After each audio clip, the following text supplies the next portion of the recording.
I love how this hammer turned out. I really feel like I really hit the nail on the head with this one.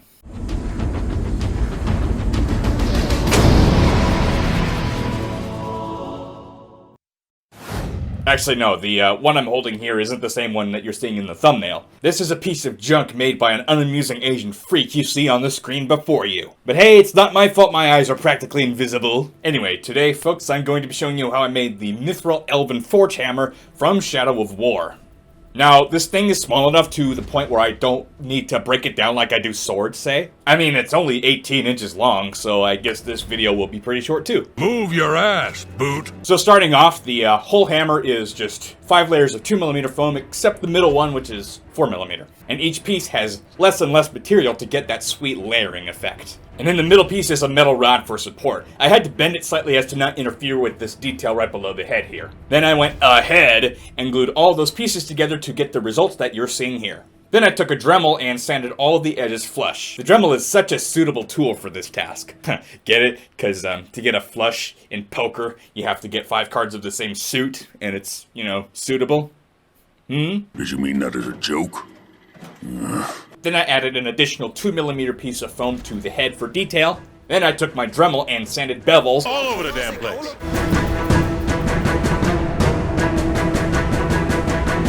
Now that the foam smithing was complete, it was time to wrap the entire thing in Worbla. Hey, that's what the client wanted. I'm serious, I didn't forge that. I then sandwiched the hammer in 2 strips of Worbla and did the same thing for more or less the whole prop. I eat cosplay for lunch. And to make the Worbla as smooth as possible, I used a rolling pin. This whole process took all frickin' night long. But I could see the light at the end of the tunnel afterwards. And to get the text on the beak of the hammer, I wrote it down with a fine Sharpie, then scored it with an X-Acto knife, and then expanded those cuts with some heat. It's a little difficult to see the beak right now, but don't mistake that for me giving you the bird or anything. It's much more visible after I paint it. Speaking of painting, that's it for the construction, so the next step is to paint it. So to prime it up, first and foremost, I gave it 2 coats of black PlastiDip, the usual.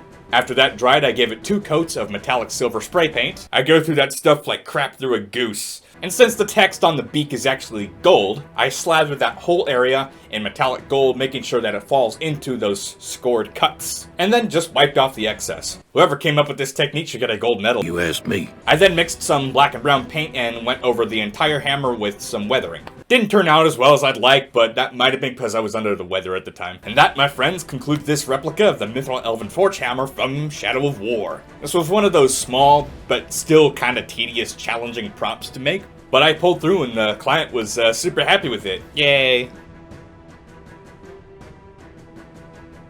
And hey, if you'd like me to make one of these for you, it's available on my Etsy shop, links in the video description. And that's that. So, I guess it's time for the shout out, huh? Now for today's shout out, we have Ryder the Leprechaun for his NCR Ranger cosplay. Not too often you see kids doing cosplay, so, kind of gives me hope for the future, eh? Looks awesome, and I like how you decided to go with a laser rifle instead of the standard anti-material rifle. You know, it changes things up a bit.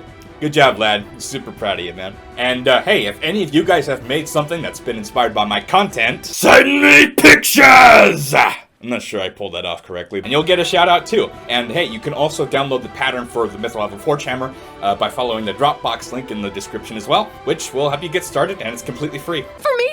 Do you mean it? But with that, I think it's time we finished up. A subscriber count higher than 2,674 is always nice, but that's up to you, of course. Thank you so much for watching, and I will see you in the next build.